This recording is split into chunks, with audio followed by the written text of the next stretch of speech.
This here cold foil serialized artist sketch card discussion has been trending pretty hard on YouTube lately. I thought I'd farm out a good amount of views and make a quick video about it. But no, seriously, man. I think it's an interesting thing Legend Story Studios did with this in Dust Till Dawn, and I wanted to, just tell you my thoughts and opinions. Overall, I don't think this is the biggest deal in the world. Like the materiality level, it's very immaterial to Flesh and Blood as a whole. It's just something that they tried with their new set and to be like a big thing. Overall, I think it's better to try something new than just giving us the same thing over and over. I like how they're tinkering with a bunch of different things with, both the mechanics, but also just the collectability of the game and the marvels and everything. So I like how they're tinkering with it. But I think us as a community really has to just vocalize our opinions of saying, hey, do you like this or do you not like this? And personally, I just don't think it was very well done. Like I feel like it could have had some tweaks. There's certain things that kind of just like don't jive with me. The biggest one being serialization, and I'll get to that in a bit. That I think that it really mimicked artist proof cards in a way, and I know what people are gonna say. Bronson, it's not an artist proof; it's a sketch. And I'm like, okay, we'll get into that. But also the name, like, come on, like we have Marvels, Legendaries, and everything. This is a cold foil serialized artist sketch card. Like for the rest of this video, I'm just gonna call them Sketchers, okay? Like we need a simplified name to identify this. You have APs for artist proofs, and I'm not gonna say like 6 words every time I want to reference something. They're called Sketchers from now on. That's what your boy Bronson said. So going into like the main thing I have with this whole thing is really expectations. Expectations are everything in life. Some crappy stuff could be perceived as amazing if you had very low expectations, right? Go to a movie theater or any other like different entertainment medium. If your expectations are low and you had a pretty decent experience, you're going to have a positive experience. If you had a high expectation and it's good, then you're going to have a lower than that differential. You're going to be like, it wasn't as good as I thought. It's all about expectations. I think that's the biggest kind of play here, the thing that play in just the community overall in Flesh and Blood for the people who like don't like it as much. I think the big thing is expectations. Like the communication from Legend Story Studios from the beginning has been, this is gonna be really big shit. Like these artist sketch cards are gonna be like a massive hit. They're gonna be huge to collectors, and they're these sketchers, mind you. And everyone was so hyped up. And then when it finally came to be, it wasn't what people thought. Our expectations were like through the roof for what this should have been. And when we saw it, it just didn't meet that expectation. So I think that that's a really big thing.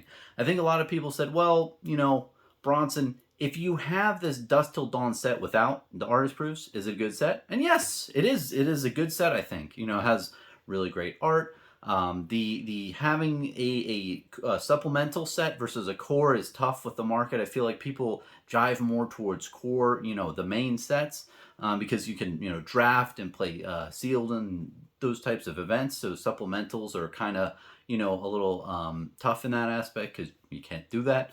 But overall, personally, I thought the art was nice. I opened a couple of boxes, enjoyed the cards that I got. It was really tough with the hit and miss type of RNG type with the pulls, but I'll go into that in another video probably. But if we can just focus on the Skechers, I just feel like our expectations were way too high, right? And instead of expecting this as just a lower throw in, like, hey, this is a bonus to your main product, it was more as this is the highest tier echelon of rarity of card that you can pull in this product. Now, do I like that aspect?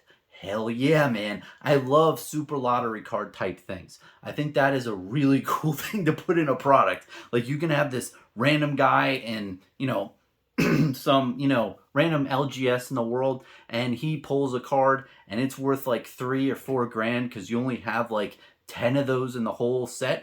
That is cool. I really like that aspect. I mean, I would love to see that on camera in an LGS. People just going nuts and just wild, and the person just like, you know, having a mini seizure. I'd love to see that. Hopefully, they don't have a real seizure when pulling those types of things. But I'd like to see that excitement, that oomph, right? That sounds cool. But having the artist sketch cards, I don't think that that really kind of made as much of a impact to the collectors out there. So personally, I feel like, overall, if you look at the expectations, it was tough there. The expectations were so high based on the communications, and that was the biggest thing. Our expectations were high because of what was communicated, and also like I feel like this just too much relates to artist proof cards and stuff like that. But I kind of want to go into like the two aspects of this. So in Skechers, right, I think you have two main topics and that I want to focus on. First is serialization, and then the other is the actual like sketch, the artist sketch. Serialization really irks me the wrong way. Personally, I don't want serialization in flesh and blood. I just don't like it. And this product, these 10 cards of Prism and Chain, they didn't need to be serialized, man. Like, they didn't. Each sketch was different renditions of each one. So they were all one of ones, really. You didn't have to put a number. And you might say, Bronson, what's your deal with numbers? You not like numbers? Why are you nitpicking? And the thing is, us in our subconscious minds, we have the serialization really as me not trusting the individual or entity producing the product that I'm buying. It comes from not trusting in a way. Because think about if an artist, right, is making a bunch of artist prints, which they do. Well, me as a consumer is like, well, wait a minute. Why would I buy your artist print where you're printing it out and signing your name if you can just print a billion of those constantly? Like the one that I got is going to be worthless. So the artist is saying, yo, bro, I got you. You make a fair point. That is why I'm going to put 1 out of 100, 1 out of 10, 1 out of 50. And so as a consumer that I have put a number to that, and I will never reprint that same one again. So you have a limited collectible in your collection, which is what a lot of collectors do. They like to collect rare things. You're not collecting things that are mass produced. You want something that is limited, that's special, right?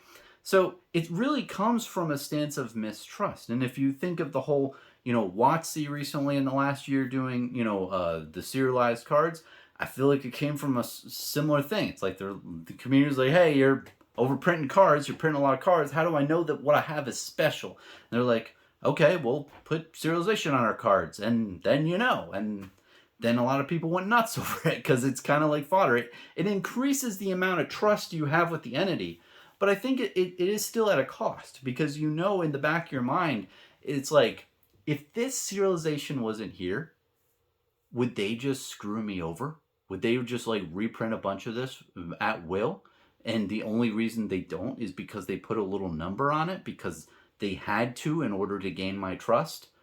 So that is my whole logic statement for why personally I don't like serialization. I think it's just a sign of like distrust between the consumer and the people making the product, like Legend Story Studios. In this case, it really didn't need it. And it's just such a trigger word. And the reason why it's a trigger word is what I said, I believe. It's just that people have this subconscious feeling that it's from a place of mistrust. That's what I'm going to get into. Now, let's go into the artist sketch part, like the sketch part, of like this whole card and artist proofs, of Skechers and artist proofs. And there's been this whole discussion, people saying, oh, it's different. And it's like, oh, it's the same. Like, okay, let me list out to you the differences between an artist proof card and these Skechers, right? You have the cardstock, which Legend Story Studios put on their website in the Collector Center, the cardstock and the printing way they print it, right? Then you have the method of acquisition. Instead of an artist, directly, you get it out of a box. And then the last thing is the Marvel rarity symbol on the card. So overall, if you think about it, Cardstock. You don't really notice a difference from what I saw online. You could maybe in person, but overall the card looks the same and the thickness looks relatively the same. It's not like you have like a big thick card on these things. It looks like the same type of card. Might be printed a different way. Looks like a regular Flesh and Blood card to me. And then overall, the method of acquisition, it's the same way. Or I mean, does that really matter once it's opened or out in the wild? And then the Marvel rarity symbol, that's really small. So like, what I'm saying is, if you got like a cold foil Prism promo card, and you turn it over and you put white out on the back, and you had the artist, that did Prism, do a Prism sketch on it, and label it 11 out of 10, and then on the front you just do a little doodle of a purple dot over the promo symbol. Do you have functionally the same card? And I know you're saying, Bronson, that's crazy. Who would do that? And even if you didn't do that, couldn't you just get a artist sketch from the artist who did Prism of Prism and it looks really nice? I mean, on the back of the card, you wouldn't have like the cold foil or whatever the heck, but you'd still have the artist proof or the artist sketch on it. So overall, what I'm trying to get at is like, I think people can say it different ways. Now, like, what the pure definition is, yes, these are different from how Legend Story Studios and people are defining it, of sketchers versus APs. But functionally, it's basically the same, man. It's kind of like if you're like, Bronson, why are, like, if I'm like taking a nap, right? And you're like, hey, Bronson, why are you, sleeping? And I'm like, I'm not sleeping.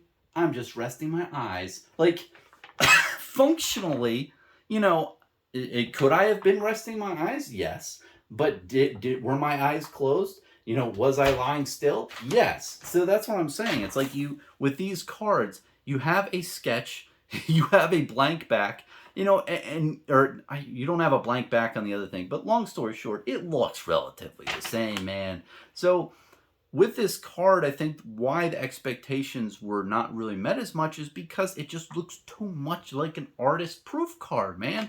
The sketchers, they just don't have too much differentiation from a consumer point of view, from my eyes, from artist proofs. And overall, artist proofs are nice. I liked artist proofs. And let me say, the artist proofs, or the sketches on all these cards that have been released so far, have been top notch. They look really cool. But overall, like, you can get that for maybe $100 at one of the events that you go to for Flesh and Blood, and it might not be on the same card back, but it's on a different card. So I just think that overall they look cool, but the way the market is and the way consumers are, the collectors out there, we're just so used to these artist sketch cards just being like $100 or maybe $150.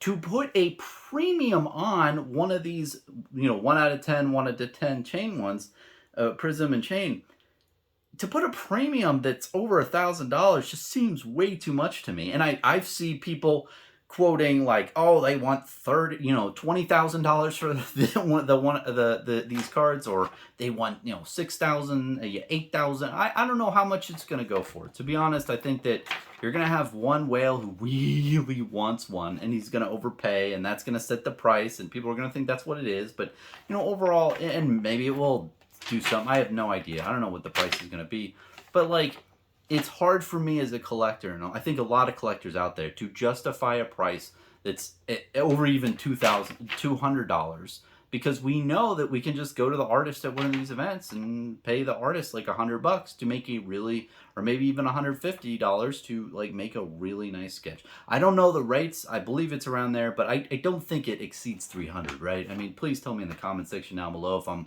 like totally fudging that.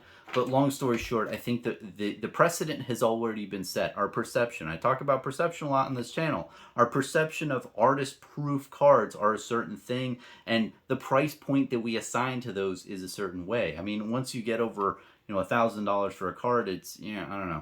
But overall, I want to go into kind of one thing real quick of how I'd rectify it.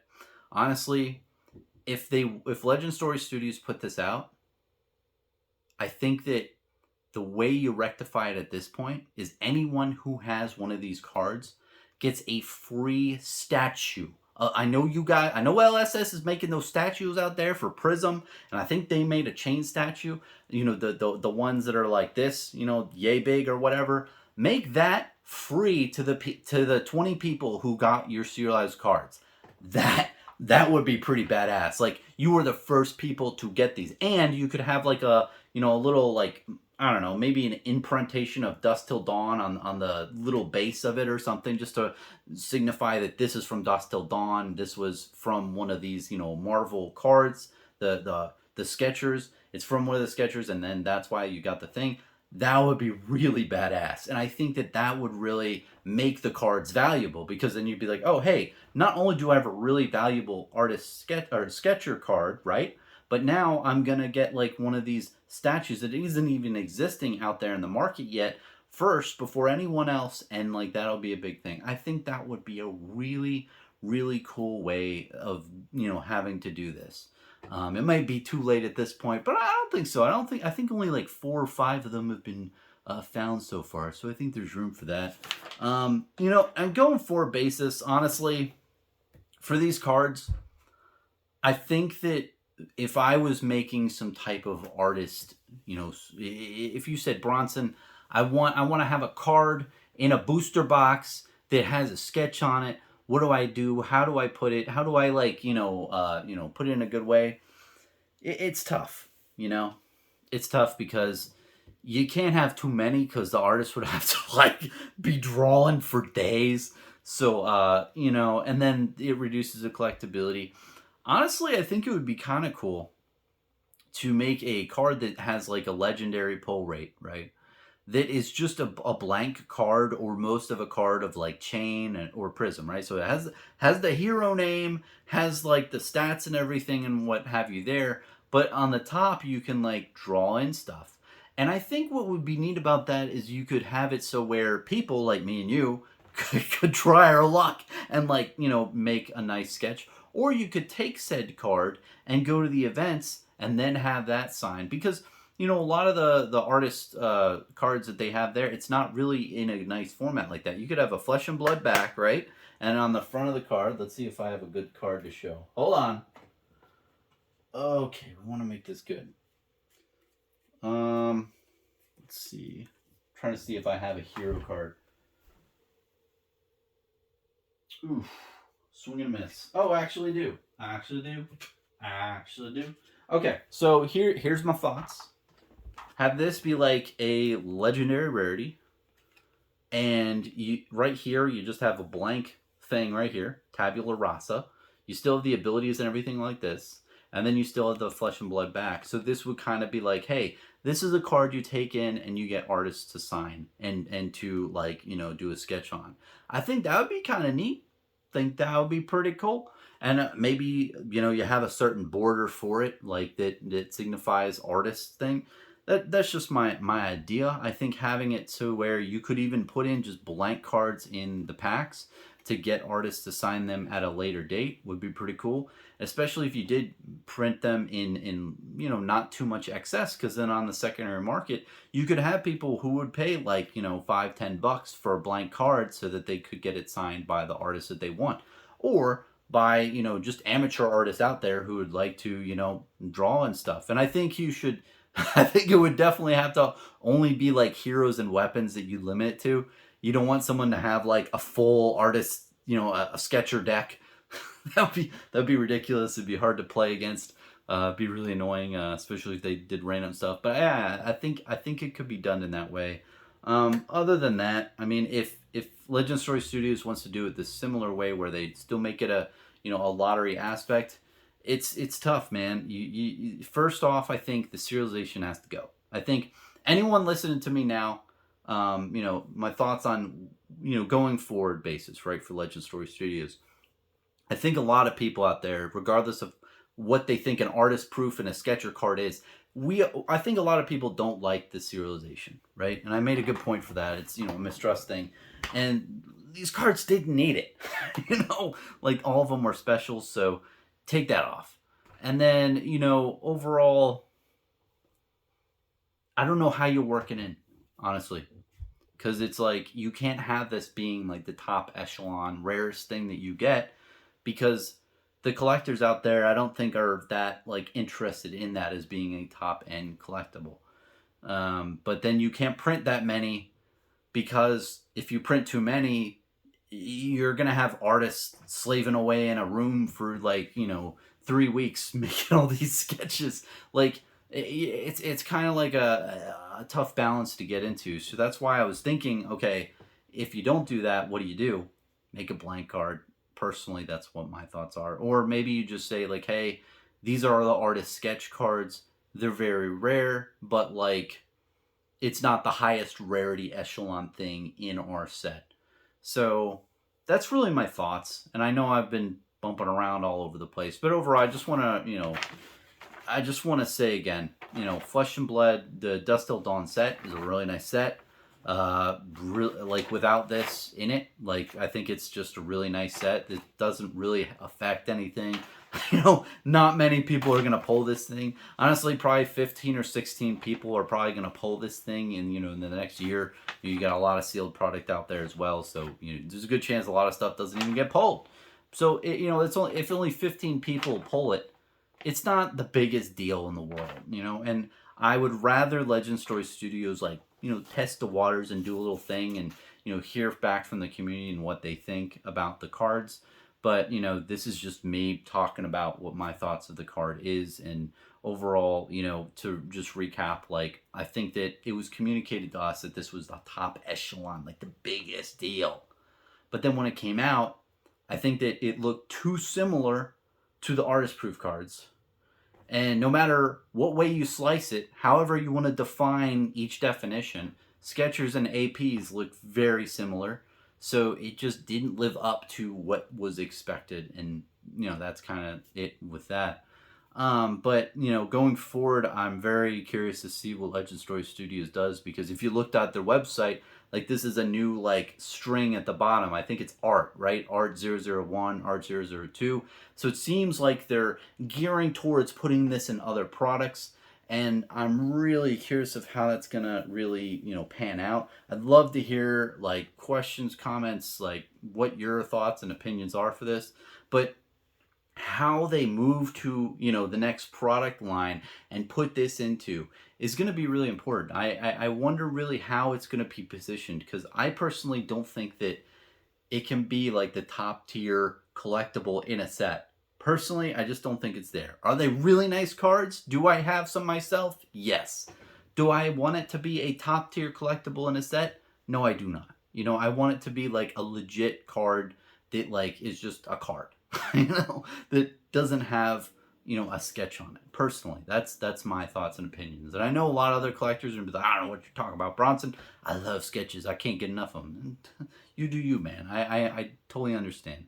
But yeah, that's really kind of where we're standing the whole topic. Yeah, if you're watching this far, thanks for watching the whole video. Really appreciate you giving your viewership to my ass just rambling on about the card. I really hope to see different things in the future for this, but overall it's not the biggest deal in the world. But it is important to me, honestly. Like the biggest thing is serialization.